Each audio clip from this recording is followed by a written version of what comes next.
What's the best way to have your haircut if you want to start it into a parting? Jamie Dornan's top 5 haircuts, and we'll be reviewing Alex Costa's Forte series range. All coming up today on episode 55 of Men's Grooming Weekly. Thanks for clicking on the video and welcome back to the channel, or welcome if it's your first time here. My name is Elliot, I'm a barber based in central London, and this channel is dedicated to hair, beard and grooming tips for the modern man and hair, smart style, shaving and haircut. So if that's something you're interested in, click that subscribe button now, and before we go any further, give the video a little like as well. So today we're going to start with the hair icon, and this week it's Jamie Dornan. In number 5 we've got this really nice silhouette, shorter through the sides, just pushing back slightly, building up into that nice corner we've got there. A good bit of volume through the top, smoothed out slightly as he has quite curly hair, but still allows a little bit of that natural texture to come out, and just a little bit of product then just to give it that extra definition. In at 4, slightly longer, really allowing that natural texture to come out. Probably put a little bit of product in whilst the hair is still damp and just letting that to naturally dry out, let that curls really come out. Nice weight, nice texture to it, and a really easy style to maintain. In at 3, a much softer, shorter look, really texture. Love how it's pretty much the same length on the top as it is through the sides, not tapered around the edges. Really lovely looking haircut. You can see how it's got that nice corner built up, but nothing too heavy in through the corners. Enough weight so it just can push over very slightly. Team that then with a shorter beard, and I think this look looks really great on him. In at 2, a bit shorter and sharpening through the sides, but a lot longer through the top, really allowing that fullness and the weight and the body to come through the front. He's always tended to have a bit of a weaker hairline, so having his come forward through there works really well with that, but it doesn't look like he's really trying to hide it. Probably really gets his fingers into the root, gets that good volume coming out and gets that texture coming out. With the shorter beard, I think the proportions work really well. If he had a fuller beard, it would almost look just a bit too much everywhere, but the shortness going with the fullness of the top, I think works really well. And in at number 1, it's the real juxtaposition of like the real rugged man and also like the really well done haircut. The beard nice and full, but by having that volume and the texture coming up through the top, it doesn't look too much. It's short on the sides, but not crazy short, so it allows a little bit of that texture to come out there as well. Lovely silhouette and a real expensive look on him. And today's question is, I want to style my hair with a parting, but always really struggle. What should I ask for the barber to do? Now, a real common problem which a lot of barbers tend to do when they're cutting a parting, or when someone wants it to really sweep over to one side, is that they actually leave, say if they wanted to sweep it over this way, they leave this side super long, so it's got that extra weight to be able to push over, and then when they cut it into a parting, there'll be like a very much a heavy disconnection. Now, that allows the hair to be pushed over or going over to one side. What that does then, it makes it really hard to style. Say if you don't get it absolutely perfect, you get long hairs coming down the side here, you get short hairs up there, and then it's all a little bit wonky. It has to be perfect every single time, and the chances of getting it perfect every time are super low. And even for me as a professional, styling my hair, if I had that disconnection,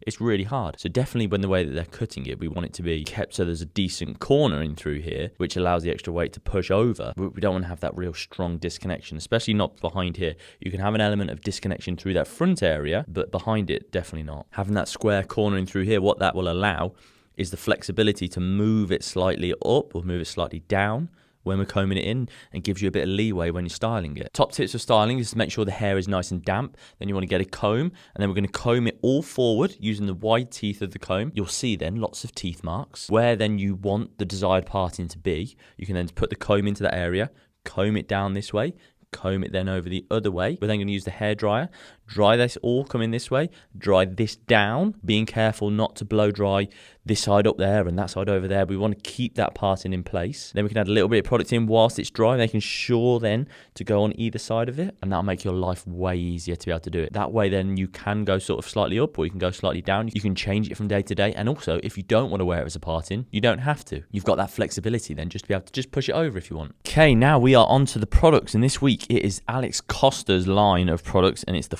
Forte range. So we've got a few of the products. So we've got the sea salt spray, we have got the texture hair clay for extreme hold, we've got the molding paste, and we've also got the hydrating argan oil as well, the daily hair serum. So first up, the sea salt spray. I've really enjoyed using this product. It gives the hair a nice bit of texture, doesn't really go too crispy or too dry, or equally doesn't go really sticky, which some sea salt sprays do. Found it really easy to blow dry into the hair. It helps to build up some body, helps to build up the volume, exactly what you're really looking for with a sea salt spray. It's actually got a really nice smell to it actually. You don't have to use crazy amounts of it, just a few sprays into the hair, make sure that it's all coated, builds up the hair really nicely. nicely to then be able to layer a finishing product on top of it. So yeah, for me, definitely worthwhile giving a go. I guess the next thing, which would also say be a pre-styler or something to be able to put in the hair for, say, the finishing product, is the hydrating argan oil. Now for me, I've got really oily skin and I really don't want anything that's going to really weigh the hair down. For me, this is an absolute no-go and doesn't work in my hair at all for what I really want to achieve with styling my hair. Put it into my hair and instantly it felt really greasy, obviously really oily, because obviously it